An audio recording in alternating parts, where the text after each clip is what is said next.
ya.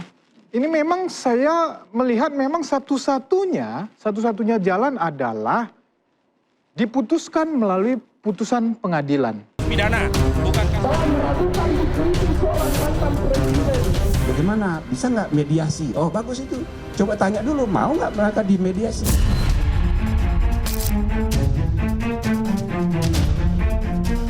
Sejak awal, Jokowi tidak pernah mau damai. Kalau kami mengambil perdamaian, itu sama saja kami melakukan deklarasi pengkhianatan terhadap seluruh rakyat Indonesia. Legalisasi asli dari KPRI. Sahabat baik saya, Pak Arsul Sani. Hebatnya dia. Dia tampil di depan, tunjuk itu ijazahnya yang asli. Nggak kayak yang lain.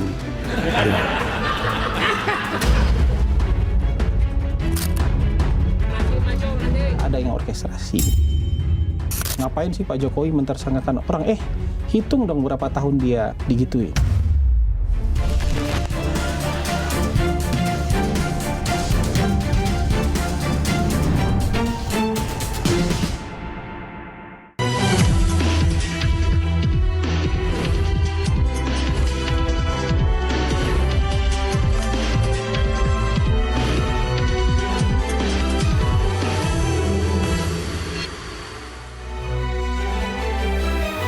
Roy Suryo CS menempuh jalan berliku demi membuktikan ijazah Jokowi palsu.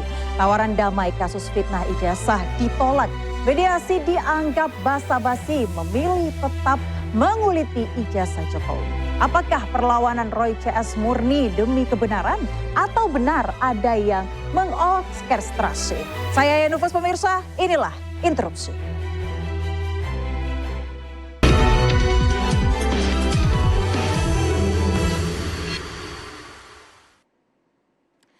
Saya sudah bersama dengan 4 narasumber pada malam hari ini yang namanya masih terus disebut-sebut oleh masyarakat Indonesia. Saya kenalkan terlebih dahulu Bang Roy Suryo, tersangka fitnah ijazah Jokowi. Selamat malam Bang, baru balik dari Polda katanya. Apa? Tadi. Ngapain Bang di sana? Melaporkan seseorang yang telah mengedarkan kabar bohong. Baik, nanti kita akan bahas Bang. Iya. Tapi saya kenalkan dulu narasumber yang berikutnya. Ada Diska Putri selaku juru bicara Partai Demokrat. Selamat malam Mbak Diska, apa kabar? Baik. Baik ya. Dan di sebelah kanan saya sudah ada Wakil Ketua Umum Projo, ada Bang Freddy Damanik. Bang, selamat malam. Selamat malam. Apa kabar ya Bang?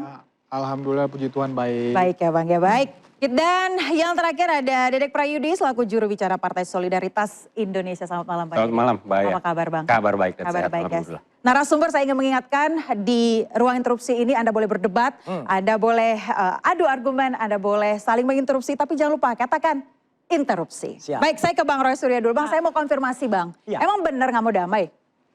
Ya kalau damai itu dua-duanya mengakui ada perdamaian dan udah nggak usah ada apa-apa, nggak usah ada syarat. Kan dengar-dengar, wow ada yang kami minta maaf. Apanya yang minta maaf? Dia yang harus minta maaf pada seluruh rakyat Indonesia karena telah membohongi rakyat. Kalau misalkan ada kesempatan membuka pintu untuk Abang datang berkunjung ke Pak Jokowi? Kok saya datang? Nggak mau berarti? Apa sih? Oke. Gitu loh. Datang ke tempat netral kepada rakyat, buka ijazahnya di depan publik seperti yang dilakukan tadi di filler ya oleh Pak Asrul. Iya, Pak Arsul Sani. Arsul Sani. Arsul Sani. Arsul Sani. Nah, Arsul Sani itu bagus, itu negarawan. Oke. Meskipun yang dari Polan mengatakan itu ada masalah, tapi orangnya itu negarawan. Oke Bang, tapi dari pihak-pihak seperti UGM contohnya mereka sudah mengeluarkan dan juga mengatakan bahwa ada bukti baru seperti misalnya skripsi yang ditemukan di perpustakaan UGM. Kalau menurut Anda? Skripsi mana? Skripsinya nggak ada lembar pengujiannya kok. Yang katanya lembar pengujiannya terpisah. Ya tanyakan semua dosen atau orang-orang yang waras.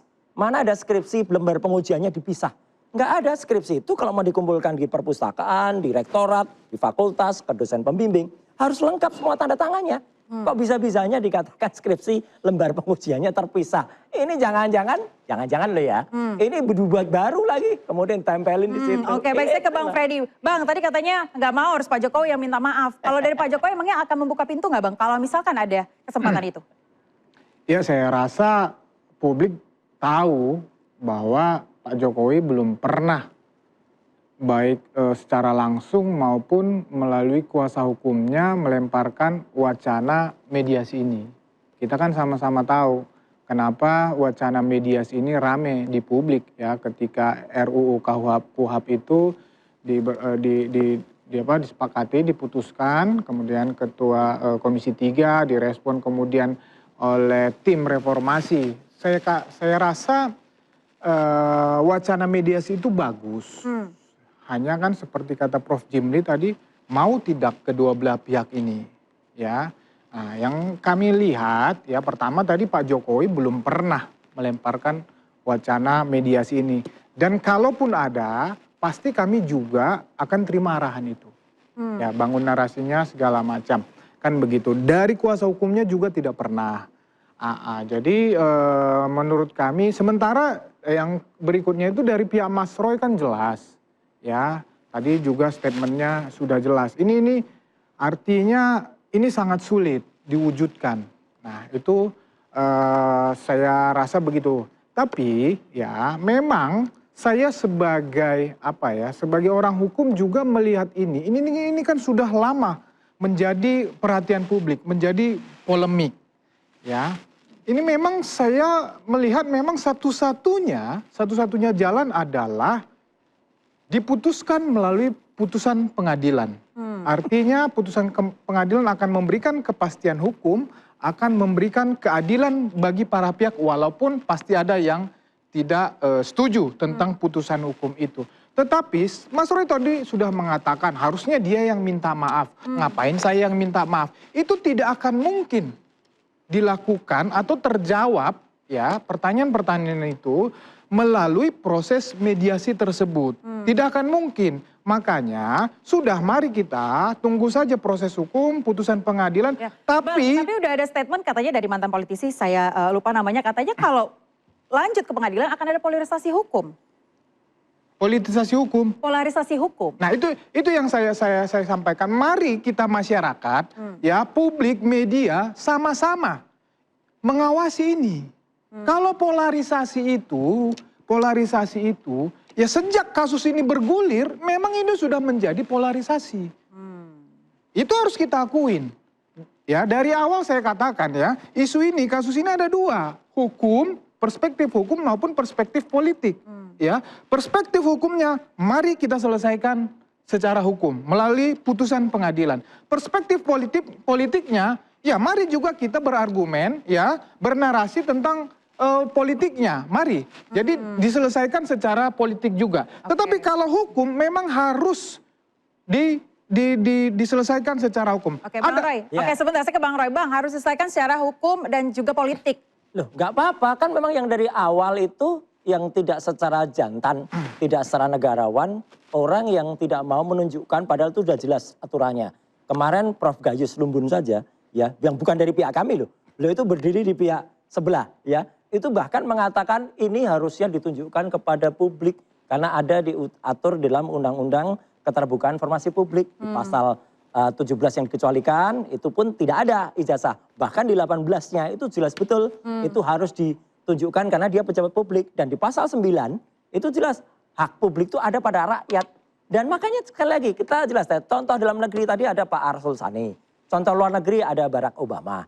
Ya itu kan jelas banget ditanyakan oleh rakyat, daripada membuat susah, ini kan yang menyengsarakan rakyat ini kan orang yang tidak dewasa. Orang yang kemudian tidak negarawan, yang tidak menunjukkan, begitu ditunjukkan dari dulu ya, selesai itu. Jadi udah. itu yang membuat kasus ini berlarut-larut. Iya, ini yang kemudian membelah rakyat, menyengsarakan rakyat adalah orang yang kausa primanya atau sebab utamanya tidak terbuka kepada publik. Baik, coba saya ke Bang Dede. Bang, apalagi kemarin terakhir dari DPR ada yang mengatakan bahwa coba dong seperti Arsul Sani, meskipun tidak menyebut nama, tapi kalau dari Anda seperti apa? Coba bayangkan, ketika Pak Arsul Sani saja menunjukkan ijazahnya, ketika ada yang mengatakan bahwa ijazah beliau itu palsu, dan kemudian aktivitas tersebut digunakan untuk mendesak orang lain yang juga dituduh ijazahnya palsu, ini artinya presiden.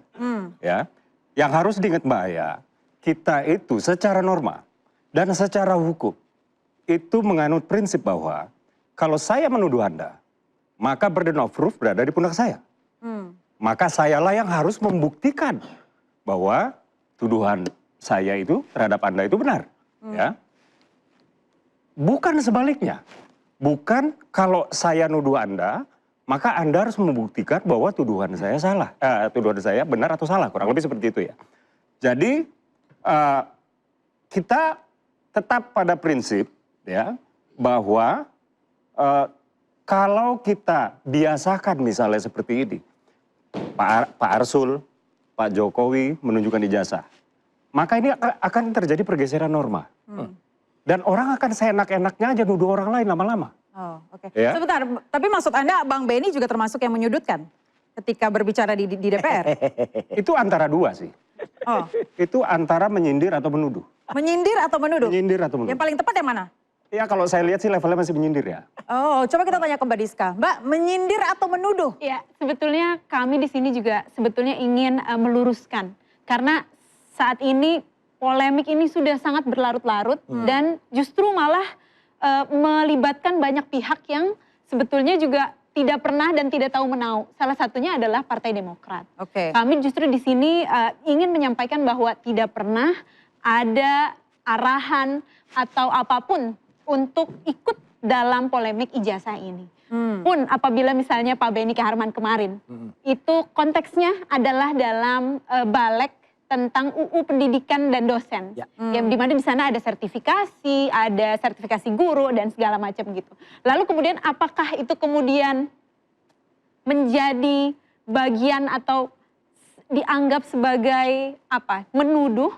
Itu kan sebetulnya adalah bukan dari kami yang melakukannya, tapi kan apakah itu, dan tidak pernah ada nama di situ. Begitu. Apalagi kalau misalnya melihat Partai Demokrat sendiri, kami selalu menyampaikan bahwa selalu diajarkan untuk politik yang santun. Pak SBY itu selalu melakukan politik yang santun, sehingga kami merasa bahwa dan tidak pernah ada kepentingan, maksudnya apa kebutuhan Partai Demokrat saat ini untuk ikut dalam polemik yang berlarut-larut. Maksudnya ada tokoh-tokoh besar di Demokrat yang merasa terikut sertakan dengan adanya. Tentu tidak, tapi kan saat ini kan terus berlanjut, apalagi ketika Mbak Diska. hanya ada satu, tiba-tiba misalnya hanya dengan satu omongan kemudian kita diikutkan dalam Partai Demokrat. Tapi di masyarakat ini seperti bola liar ya, karena adanya statement dari Bang Benny ini. Tapi kita akan bahas itu usai jeda, pemirsa tetaplah di Interupsi.